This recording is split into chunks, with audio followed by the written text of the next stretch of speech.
Magandang umaga po sa ating lahat. Narito ang ating weather update para sa araw ng Martes, December 16, 2025.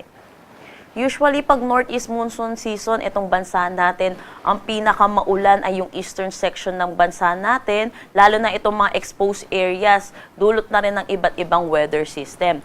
Unang weather system dito ay ang northeast monsoon or yung amihan na umiiral dito sa may northern Luzon, pati na rin sa western section ng central Luzon. Pangalawa dito ay yung easterlies or yung mainit at maalinsangan na hangin na nanggagaling sa dagat Pasipiko na umiiral naman dito sa may southern Luzon, Visayas at Mindanao.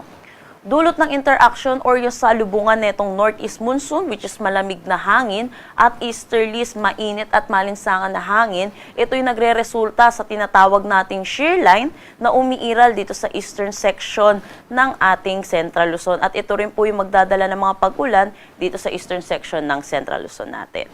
Sa ngayon, wala naman tayong minomonitor na anumang bagyo or low pressure area sa loob at labas ng ating Philippine Area of Responsibility na posibleng makaapekto dito sa ating bansa.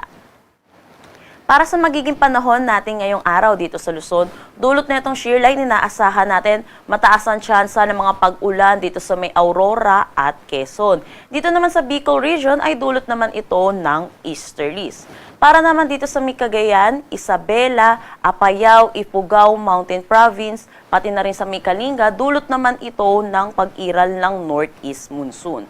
For Metro Manila, Ilocos Region, nalalabing bahagi ng Cordillera Administrative Region, pati na rin ang Central Luzon, inaasahan naman natin ang maaliwalas na panahon, pero asahan din natin yung mga isolated light rains or yung mga pag-ambon throughout the day.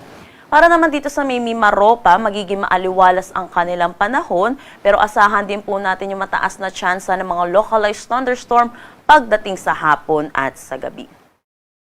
Agwat ng temperatura para sa Metro Manila, 23 to 29 degrees Celsius, Lawag, 24 to 31 degrees Celsius. For Tuguegarao, asahan natin na 22 to 28 degrees Celsius, Baguio, 15 to 23 degrees Celsius. For Tagaytay, 22 to 27 degrees Celsius, at Legazpi, 24 to 30 degrees Celsius. Pagdating naman dito sa may Visayas at Mindanao natin, yun po magiging maulan dito sa eastern section. Particularly dito sa may northern Samar, eastern Samar, pati na rin dito sa may southern Leyte. Para naman sa Mindanao, magiging maulan dito sa may Caraga at Davao region, dulot ito ng pag-iral ng easterlies.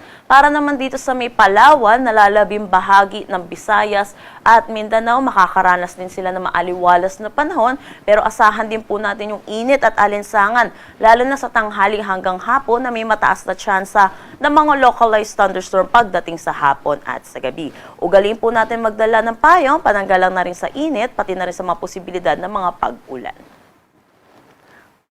Agwat ng temperatura para sa Kalayaan Islands at Puerto Princesa, 25 to 32 degrees Celsius, Iloilo, 24 to 31 degrees Celsius. For Cebu, 26 to 31 degrees Celsius, Tacloban, 25 to 30 degrees Celsius. Sa Zamboanga, 25 to 34 degrees Celsius, Cagayan de Oro, 26 to 31 degrees Celsius, at Davao, 25 to 31 degrees Celsius.